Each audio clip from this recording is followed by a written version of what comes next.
RI setelah melakukan serangkaian penyidikan, hari ini telah menetapkan 3 orang tersangka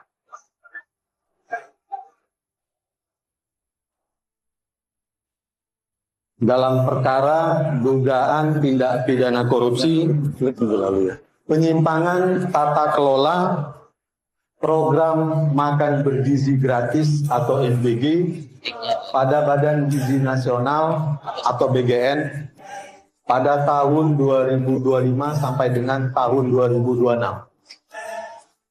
Selanjutnya kami persilakan kepada Bapak Direktur Penyidikan untuk menyampaikan perkembangan terhadap kasus yang sedang ditangani. Kami persilakan. Terima kasih. Terima kasih pada teman-teman media semua, bahwa pada hari ini, Rabu, tanggal 3 Juni 2026, berdasarkan surat perintah Direktur Penyidikan, tanggal 29 Mei 2026, perihal penyidikan perkara dugaan tindak pidana korupsi, tata kelola program makan bergizi gratis atau MBG pada Badan Gizi Nasional tahun 2025 sampai dengan tahun 2026.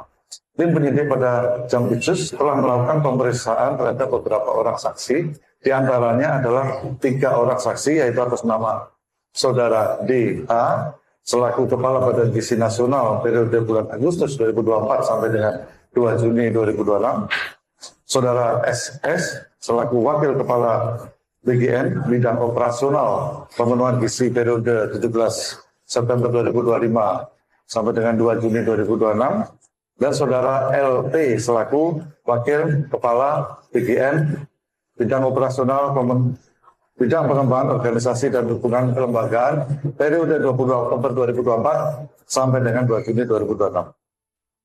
Bahwa setelah melalui serangkaian pemeriksaan tersebut, Saudara DH, Saudara SS, dan Saudara LP sebagai saksi, dan berdasarkan 2 alat bukti yang cukup yang diperoleh tim penyidik, maka tim penyidik menetapkan Saudara DH selaku Kepala Badan Gizi Nasional, Saudara SS selaku Wakil Kepala Badan Gizi Nasional Bidang Operasional Pemenuhan Gizi, dan Saudara LP selaku Wakil Kepala BGN Bidang Pengembangan Organisasi dan Dukungan Kelembagaan sebagai tersangka dalam penyidikan dugaan tindak pidana korupsi tata kelola program makan bergizi gratis pada Badan Gizi Nasional tahun 2025 sampai dengan tahun 2026.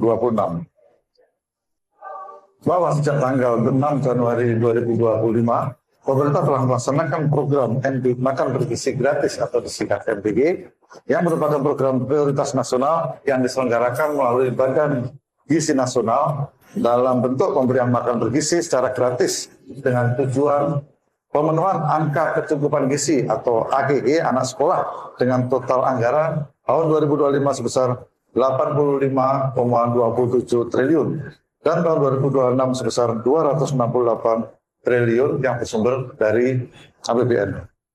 Bahwa program MBG tersebut seharusnya dikelola oleh yayasan-yayasan pada setiap sekolah.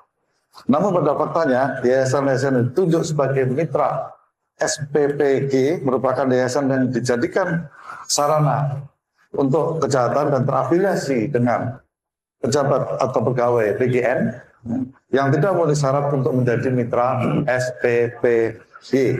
Namun tetap ditunjuk dengan cara dilakukan pengaturan verifikasi pada portal mitra BGN dengan adanya atensi dari tersangka.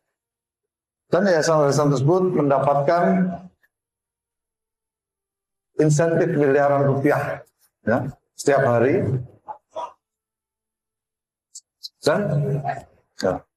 Dan yayasan-yayasan tersebut terafiliasi diantara dimiliki oleh Saudara DH, Saudara SS, dan Saudara LP.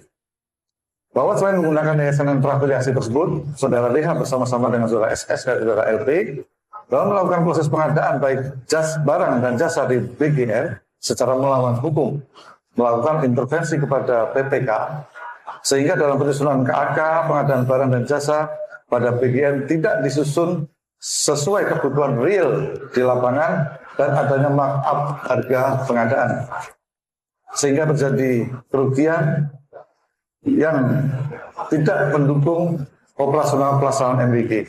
Di antaranya, satu, pengadaan motor listrik sebanyak 21.801 unit dengan total pengadaan sebesar sekitar 1 triliun rupiah. Pengadaan 32.000 pasang sepatu yang tidak sesuai ketentuan dan adanya markup. Pengadaan tablet sebanyak 31.000 sekian yang tidak sesuai ketentuan dan adanya markup. Dan pengadaan televisi 75 inch sebanyak 5.400 unit yang tidak sesuai ketentuan dan adanya markup harga. Bahwa terhadap perkara tersebut telah mengakibatkan kerugian keuangan negara.